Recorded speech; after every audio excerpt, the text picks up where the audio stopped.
You're listening to the 3 Feet Radio Show with Ben Carbonaro and Luke Herbert. From our studios come special guests and netball commentary, exclusively on YouTube.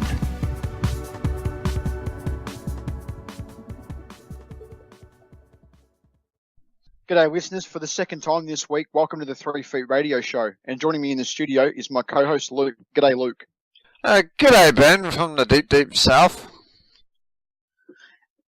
The deep south of New Zealand, that is, you mean? Why, of course. I am the Kiwi connection on this show. Most definitely, and I must say I'm very excited considering we are so close to finals. We're going to be talking today to someone from one of the teams in the New South Wales Swifts who could possibly go through and win the premiership this year. Yeah, we are, and we're talking with Sharni Layton today. And, you know, I think the Swifts are genuine contenders, as you indicate, Ben. Most definitely, and just to get things going, first of all, g'day Sharni, how are you today? Hey guys, how you going? Very well, thank you. First of all, the team, obviously the Swifts, is starting to show some good form at the business end of the season just before finals. What do you think has clicked in recent weeks? I think it's just, it takes a bit of time, for our team to gel this year. We've been fortunate enough with having a really strong 12, and at the start of the year, we were just trying to get our combinations right and, trying to get that flow in together, I guess. And, we had 6 new players this year, and, in a team of 12, that's a pretty big turnover, and it does take time, to be able to build those combinations. And, I think just our trust and our belief in each other and, being able to have the confidence and put, a couple of weeks ago when we had our first really good, strong, solid game, we saw glimpses of that earlier in the season, but it's only probably been, like you said, the last 3 weeks that it's been a bit consistent. And yeah, that comes down with, belief in each other, I guess. And just staying with the squad, how have you found playing with Jade Clark this year and what has she brought to the team? Oh, look, Jade's phenomenal. She's a really great team person on and off the court. I guess off the court, she's just got a wicked sense of humour, gets along with everyone really well. And, considering she's come over from England, she's really put herself out there and outside of her comfort zone. And so from a team perspective, that's really great. And then on the court, she's obviously just got that experience from captaining England, and the ability just to really dictate a player, and therefore provide opportunities for the goal circle to be able to come out and have a crack at the ball, and also drives really strongly down court. So she's definitely a great asset to our team, and we've absolutely loved having her here. And Sharni, you mentioned England, of course. They'll be playing the Netball World Cup coming up in Sydney. How excited are you about the Netball World Cup, considering it is in your adopted home city of Sydney, and I know how much you love pulling on the green and gold? Yeah, look, I think it's a really great opportunity for netball to have it here in Sydney. Being in Sydney, I've seen a lot of the hard work that Netball World Cup has done so far, in building the, I guess, name of netball and the tour they're doing to get around to all the towns and schools that might already follow netball, but just creating even a stronger connection with the community. And it's just such, as I mentioned, it's a great opportunity for netball over here in Australia. I know over there in New Zealand, Luke, it's already kind of taken that step up to nearly professionalism, where the girls get the same recognition as the male athletes over there, but we're still building that over here in Australia. And, I think that's going to help take a step forward towards that.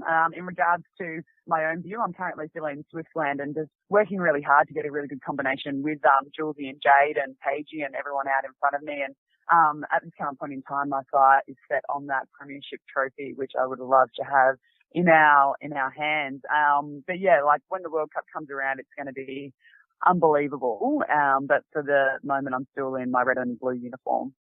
Well, it's funny, Ben and I were just talking about would-be grand finalists, just before we came on to air, and while we were chatting in the studio, we were just tossing up who the Swifts would play in the grand final, and basically we thought it was a toss-up between the Firebirds and the Fever. But moving along and just drifting away from netball a little bit, you are finishing your studies to become a life coach. Could you tell us a bit more about that?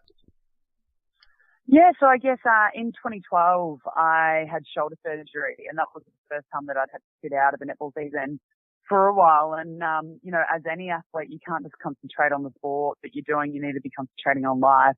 outside of whatever sport you choose, because one day, your career is going to be over and you don't want to be left with nothing. And I guess for me, it was actually a friend who was currently studying life coaching at the time, and he pointed me in the direction. And as soon as I started it, I just fell in love and was super passionate about it. And that's how I knew that it was for me. And as a pretty driven goal setter myself, and, with the experience of netball behind me, the ability to be able to, I guess, use the skills that I've learned as an elite athlete and be able to pay that forward to, everyday people that don't have the exposure to, I guess, the resources that we have as an elite athlete, is something that, as I mentioned, I'm really passionate about. And I just really want to get out in the community and be a really great role model, especially for the teenage girls growing up, to, give them belief in themselves and to really be who they are and not succumb to the peer pressures of people around them and, like magazines and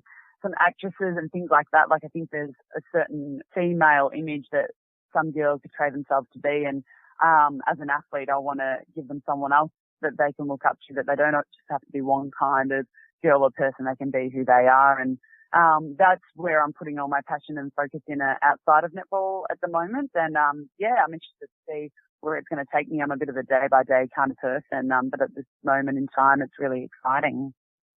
I know also, Sharni, you have aspirations to go into the media. Is that something you'd like to do more of once netball's over?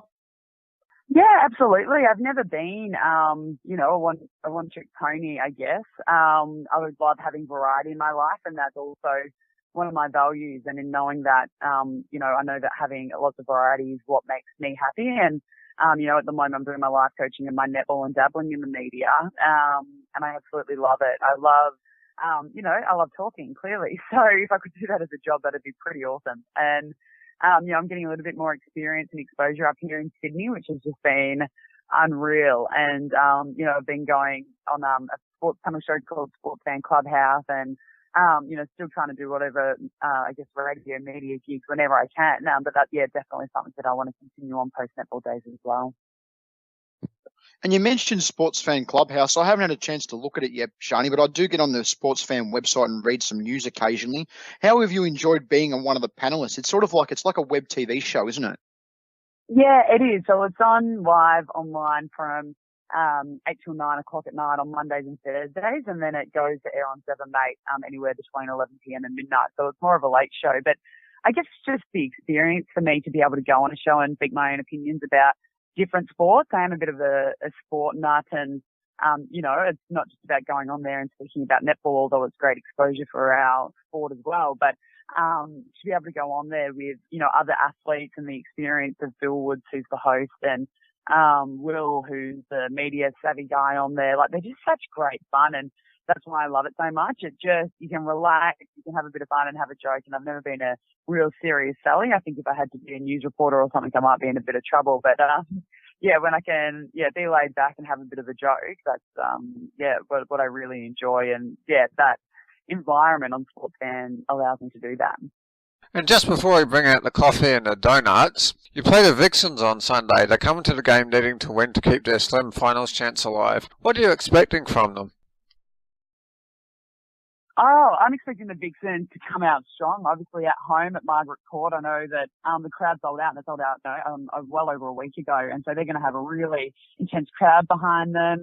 Obviously, it's Yankee Chatfield's last home game, which is a really, I guess, exciting game for her as well. So we're going to be on our toes, and we had a really good game when we played them up here, but there's obviously always that home ground advantage as well, and they're not going to come out and do the same thing. They would have analysed what we did, and I guess what they can do differently. And so we have to try and be a step ahead in that manner as well. And I guess we'll find out on the day, but I think it's going to be a great battle, as it always is with the Vixens.